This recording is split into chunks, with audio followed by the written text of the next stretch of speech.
ये cross addressing है जो हमारे एक सब्सक्राइबर द्वारा दी गई है। अगर आप भी अपनी वीडियो बनाना चाहते हैं तो मुझे कमेंट बॉक्स में हाय लिख के बताएं। कृपया हमारे चैनल को सब्सक्राइब करें। मेरा नाम आरव है। मैं 12वीं क्लास में पढ़ रहा था, लेकिन जब एग्जाम का रिजल्ट आया तो मैं उसमें फेल हो गया। मेरे घर वाले इस बात से काफी परेशान हो गए। एक दिन मेरे पड़ोस के चाचा ने मेरे माता पिता से कहा कि आप आरव को शहर में पढ़ने के लिए भेज दीजिए। शहर में जाकर वो अच्छी तरह से पढ़ सकेगा। मेरे माता पिता को ये बात पसंद आ गई और उन्होंने मुझे शहर में पढ़ने के लिए भेज दिया। जब मैं शहर में गया तो मैंने एक कमरा किराए पर लेने की सोची। काफी ढूंढने के बाद मुझे एक कमरा मिला, लेकिन उसमें एक लड़का पहले से ही रहता था, इसलिए हमने साथ में रहने का फैसला किया। उसका नाम रोहित था। रोहित 12वीं क्लास पास कर चुका था और ग्रेजुएशन कर रहा था। रोहित कॉलेज से आने के बाद अपने दोस्तों के साथ घूमता फिरता और मस्ती करता था और रात को भी काफी देर तक घूमते घामते कमरे पर आता था। लेकिन मैं ऐसा कुछ नहीं कर सकता था क्योंकि मैं एक गरीब परिवार से था। मेरे घर वाले गांव में रहकर खेतों में काम कर करके बड़ी मुश्किल से पैसे बचाते थे और घर वाले जो पैसे मुझे देते थे उन पैसों से बड़ी मुश्किल से मेरा गुजारा हो पाता था। और मैंने एक ट्यूशन भी लगा रखा था, जिसकी वजह से मेरा खर्चा और भी बढ़ गया था। मैं अपने कपड़े खुद ही धोता था और खाना भी खुद से बनाकर खाता था, लेकिन रोहित बाहर से खाना खाता था, बस कपड़े खुद से धो लेता था। एक दिन मैंने सोचा क्यों न मैं अपने दोस्त का काम भी कर दिया करूं और उससे अगर मुझे कुछ पैसे मिल जाएं तो मेरा खर्चा भी ठीक से हो जाएगा और मैं अच्छे से पढ़ाई भी कर सकूंगा। पहले तो मुझे ये सोचकर बहुत शर्मिंदगी महसूस हुई, लेकिन मेरे पास पैसों की कमी थी, इसलिए कई दिन तक सोचने के बाद मैंने रोहित से उसका काम करने के कहा। रोहित ने कहा कि देखो भाई, अगर तुम मेरा काम करना चाहते हो तो मुझे कोई ऐतराज नहीं है, लेकिन मैं तुम्हें सिर्फ 500 रुपए ही दे सकता हूँ, क्योंकि 500 रुपए ही मैं महीने में बचा पाता हूँ। इतने कम पैसे सुनकर मैं चौंक गया और उससे पैसे बढ़ने की बात करने लगा। मुझे खुद पर बहुत शर्म आ रही थी, क्योंकि मैं उसकी नौकरानी बनने के लिए कह रहा था और अब मैं एक नौकरानी की तरह अपने वेतन पर उससे बातचीत कर रहा था। तभी अचानक हमारे कमरे के मालिक की बेटी ने हमारी बातें सुनी और हमारे पास आ गई। उसका नाम नेहा था। मैंने रोहित से कहा कि नेहा के सामने कुछ ना कहे, लेकिन उसने मेरी बात को अनसुना कर दिया और नेहा से बताया कि आरव नौकरानी बनना चाहता है। ये सुनकर नेहा हंसने लगी और फिर मुझसे बोला, तुम नौकरानी क्यों बनना चाहते हो? क्या तुम्हें लगता है कि तुम पढ़ाई में पास नहीं हो पाओगे? मैंने कहा नहीं, ऐसा नहीं है। मुझे पैसों की जरूरत है और मैं अपने माता पिता को और ज्यादा परेशान नहीं करना चाहता, इसलिए मैं काम करना चाहता हूँ। नेहा बोली, अच्छा बताओ क्या काम करोगे तुम? नेहा की बात सुनकर मुझे ऐसा लगा जैसे कोई नौकरानी काम की तलाश में है और घर का मालिक उसका इंटरव्यू ले रहा है। मैंने कहा, मैं अपने कपड़े धोता हूँ, बर्तन धोता हूँ और मैं खाना भी बनाता हूँ, इसलिए मैं सोच रहा हूँ कि मैं रोहित का भी काम कर दिया करूँगा, जिससे मुझे कुछ पैसे मिल जाएंगे।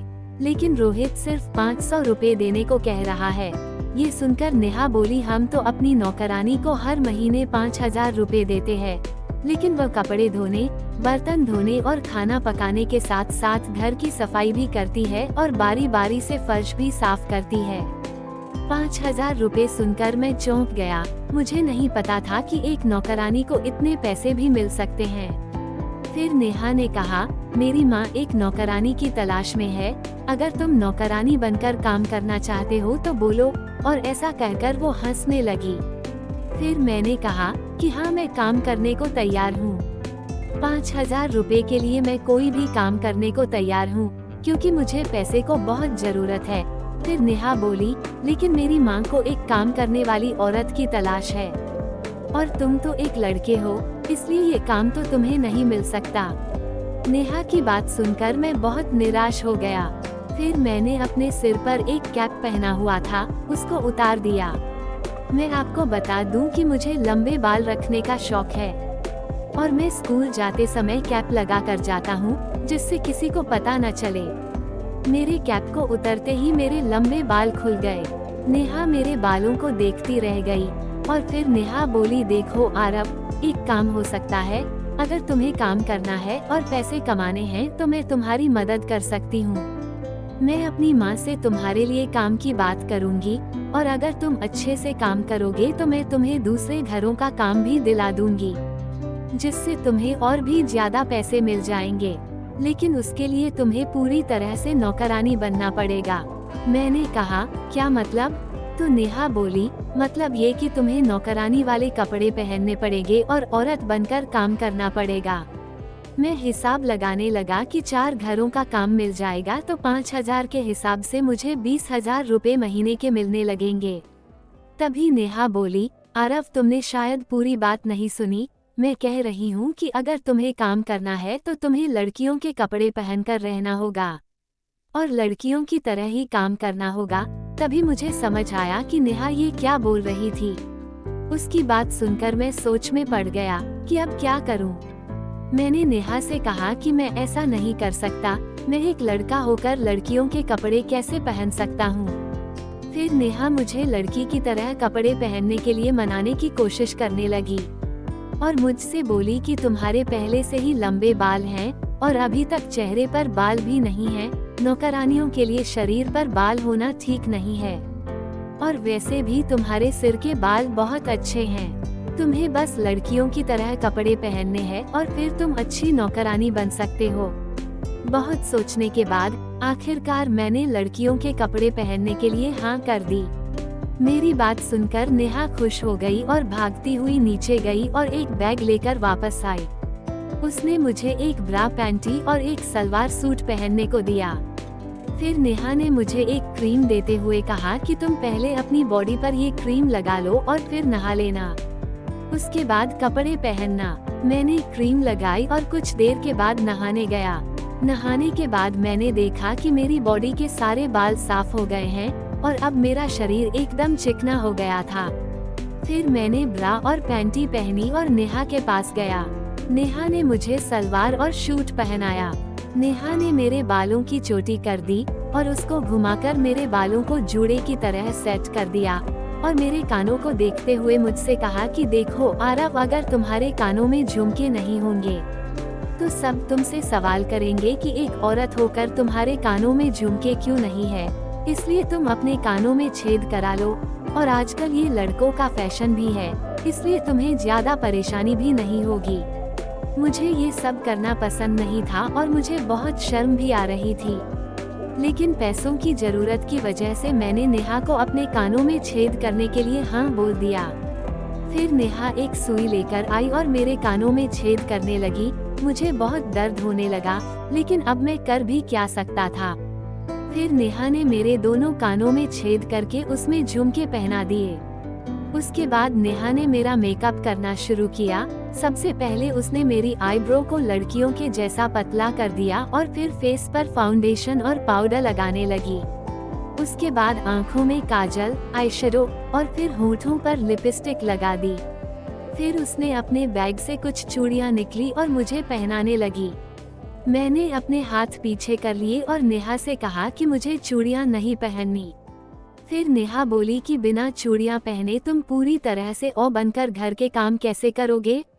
नेहा की बात सुनकर मैं चूड़ियाँ पहनने के लिए मान गया और नेहा ने मेरे हाथों में चूड़ियाँ पहना दी। मुझे तो चूड़ियाँ पहनकर बहुत ही ज्यादा शर्मिंदगी महसूस हो रही थी, लेकिन मैं क्या करता, अब मैं मजबूर था। फिर नेहा मुझे अपनी माँ के पास लेकर गई। नेहा की माँ मुझे देखकर पहचान ही नहीं पाई कि मैं एक लड़का हूँ। फिर नेहा ने कहा कि माँ, ये एक लड़का है और इसका नाम आरव है और ये बहुत गरीब, हैरत नहीं लगोगे, और जब तुम चूड़ियाँ पहनने में इतना शर्मा रहे हो तो तुम औरत बनकर घर के काम कैसे करोगे। नेहा की बात सुनकर मैं चूड़ियाँ पहनने के लिए मान गया और नेहा ने मेरे हाथों में चूड़ियाँ पहना दी। मुझे तो चूड़ियाँ पहनकर बहुत ही ज्यादा शर्मिंदगी महसूस हो रही थी, लेकिन मैं क्या करता, अब मैं मजबूर था। फिर नेहा मुझे अपनी माँ के पास लेकर गई।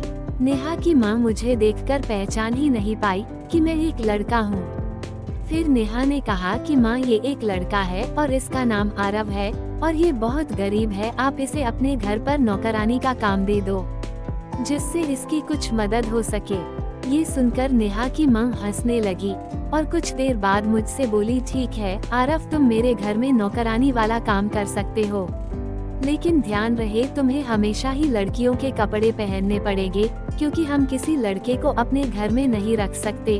और हाँ, एक बात और, आज से तुम्हारा नाम आरव नहीं आद्या है, और अब से तुम लड़कियों की तरह ही बात करना, और आज से तुम्हें अपने कमरे का किराया भी नहीं देना पड़ेगा।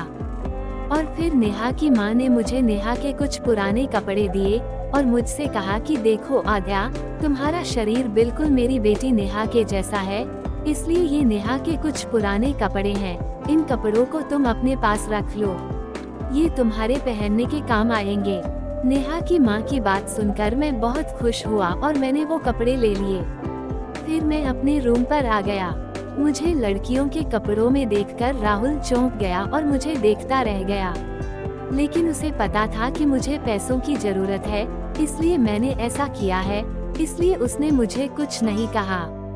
फिर अगले दिन से मैंने नेहा के घर पर काम करना शुरू कर दिया। जब भी मैं काम करता तो मेरे हाथों की चूड़ियां बहुत आवाज करती थी, जिससे मुझे ऐसा लगता था जैसे कि मैं सचमुच एक औरत ही हूँ। कुछ दिन मैं ऐसे ही मन लगाकर काम करता रहा और अब मैं लड़कियों के कपड़े पहनने में भी एक्सपर्ट हो चुका था। जब कोई पड़ोस की औरत नेहा के घर आती थी तो मुझे देखकर कहती थी कि आपकी नौकरानी तो बड़ी सफाई से काम करती है। इस तरह मेरी जान पहचान काफी औरतों से हो गई और सब मुझे भी एक औरत ही समझती थी और मुझे दूसरे घर में भी काम करने के ऑफर मिलने लगे। मैंने कई घरों में काम करना शुरू कर दिया और अब मैं अच्छे पैसे कमाने लगा था और मेरी पढ़ाई भी अच्छी चल रही है। अब मैं एक नौकरानी बनकर घरों में काम करता हूँ और मुझे पैसों की कोई कमी नहीं है और अब हूँ मैं बहुत खुश हूँ। प्लीज़ मेरे चैनल को लाइक करो और सब्सक्राइब करो, बहुत मेहनत लगती है वीडियो बनाने में, और अपने क्रॉस ड्रेसर दोस्त के साथ शेयर करो। मैं आपके लिए नई वीडियो लाती रहूँगी, प्लीज़ सब्सक्राइब करें।